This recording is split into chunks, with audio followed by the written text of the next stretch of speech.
आज हम सब के मध्य भारतीय जनता पार्टी जिला कार्यालय में श्रीमान अर्जुन लाल जी गर्ग, जो पूर्व में राजस्थान सरकार में मंत्री रहे, वर्तमान में आप भिलाड़ से विधायक हैं। आज इनका प्रदेश की योजना के अनुसार बाड़मेर प्रवास है। विशेष बिंदु यह है कि हाल ही में संविधान के पद पे रहते हुए नेता प्रतिपक्ष, केंद्र सरकार में नेता प्रतिपक्ष श्रीमान राहुल गांधी, जो विदेश धरती पर जाके उन्होंने ये कहा कि हमारी सरकार आएगी तो हमें सभी प्रकार का आरक्षण, चाहे ओबीसी का हो, चाहे एससी का हो, चाहे एसटी का हो, निरस्त करेंगे।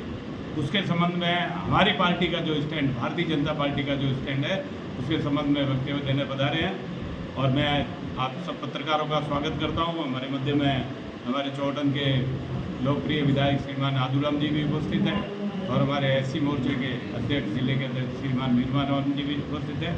माननीय मैं गर्ग साहब से कहूँगा पत्रकारों को रूबरू।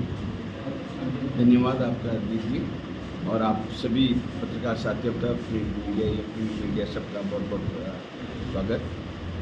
देखिए कि अभी जैसे अमेरिका के अंदर हमारे प्रतिपक्ष नेता संसद में राहुल गांधी जी ने जाके एक हालिया बयान दिया था कि यदि हमारी देश के अंदर सरकार बनती है तो हम आरक्षण खत्म कर देंगे, समाप्त कर देंगे।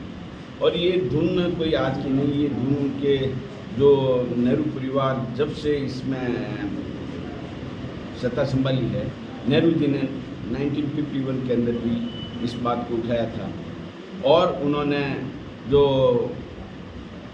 पिछड़े वर्ग के लिए काका कालेलकर ने जो रिपोर्ट दी थी आरक्षण के लिए, उसको सिरे से उन्होंने खारिज की थी। 1961 में उन्होंने सभी उनके जो मुख्यमंत्री थे, उन मुख्यमंत्री को निर्देश दिया था कि आरक्षण के अंदर जो अक्षमता और दोयम दर्जे को बढ़ावा दिया जा रहा है, इसको रोका जाए।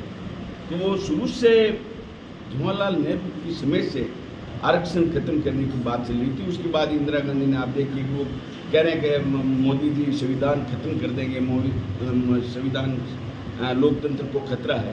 उसके लिए भी आप देखिए कि 1975 के अंदर इंदिरा गांधी जी ने, जो इन्हीं के परिवार से प्रधानमंत्री थे, उन्होंने आपातकाल लगा के संविधान को खत्म किया।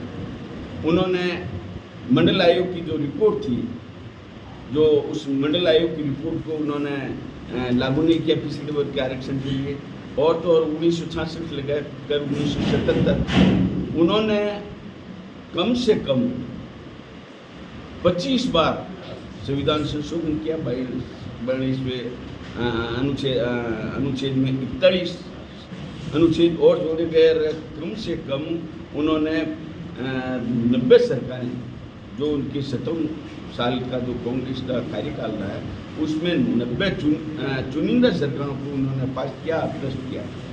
तो संविधान को खतरा इस परिवार से, आरक्षण खत्म करने का काम ये ले रहे हैं। और उसके बाद राजीव गांधी जी ने 3 मार्च 1985 में ये बात कही थी कि ये इन जो हमारे उम्मीदवार जो उनको तलाश रहे थे आरक्षित वर्ग से, उनके लिए उन्होंने कहा कि ये बुद्धू लोगों को बढ़ावा देने से क्या फ़ायदा, क्या लाभ है।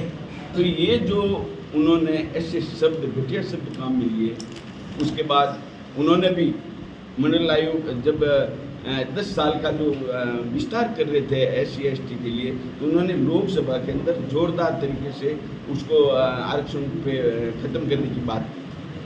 तो इस तरह से आरक्षण खत्म करने की बात हो, संविधान को खतरा। और दूसरा वो कह रहे हैं कि अम्बेडकर जी, जो हमेशा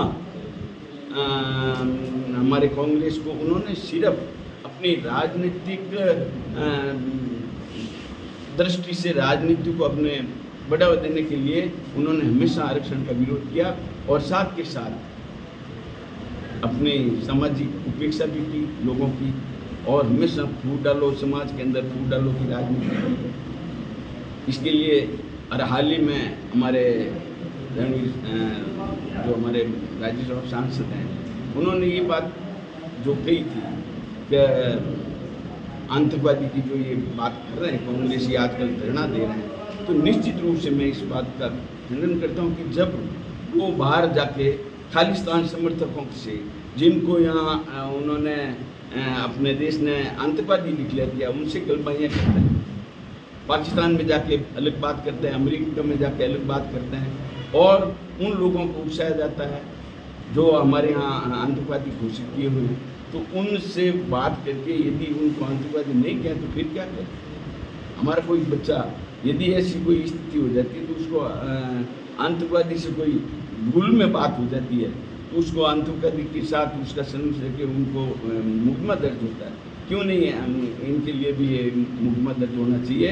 जो उन्होंने विदेशों में जाके जो पाकिस्तान को तोड़ने की बात करने वाले, भारत को तोड़ने वालों की बात करने वाले, पाकिस्तान का साथ देने की बात करने वाले, तो ये ऐसी बात जब राहुल गांधी जी कर रहे हैं और संविधान को खतरे में डालने का काम कर रहे हैं, जो हमारे डॉक्टर भीमराव अम्बेडकर साहब ने इस बात को कहा था कि धर्म के आधार पर कोई किसी भी तरह का आरक्षण नहीं मिलेगा, उसके बाद भी जामिया मिलिया जो 2011 के अंदर 2005 के अंदर जो OMU थी, उन सब को उन्होंने आरक्षण और उनको आरक्षण के प्रति उनको फैसिलिटी देने का जो काम किया कांग्रेस सरकार ने, निश्चित रूप से वो बाबा साहब के खिलाफ।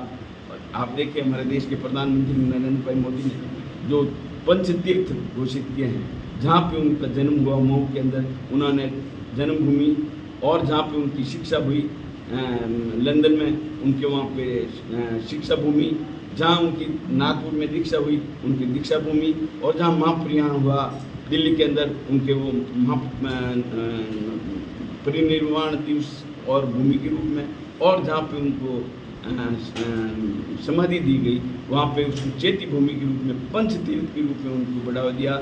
आज भारतीय जनता पार्टी के देश के पूर्व प्रधानमंत्री अटल बिहारी जी वाजपेयी इस बात को लेकर जो उन्होंने भारतीय रत्न दिलाया था विश्वनाथ प्रताप सिंह की सरकार में 1990 में, तो उसके पहले 1952 और 54 के जो चुनाव हुए थे, कांग्रेस ने निश्चित रूप से हमारे जो डॉक्टर बाबा भीमराव अम्बेडकर साहब को हराने का काम किया था। वो आज उनकी दुआई लेके करीब 57 साल तक उन्होंने इस नाम का फ़ायदा लेकर अपनी राजनीतिक रोटी सेकते रहे, और अब ये कह रहे हैं कि जो हम आरक्षण खत्म कर देंगे, तो निश्चित रूप से ये संविधान के खिलाफ है और संविधान के हकीकत में लोकतंत्र के हथियार हैं। तो ये कांग्रेस जो सरकार या इनके जो नुमाइंदे हैं, इनके प्रतिपक्ष के नेता हैं, वो पूरे जो इनके परिवार के जो भी सदस्य हैं वो हमेशा आरक्षण के खिलाफ है और लोकतंत्र को खतरे में डाला है।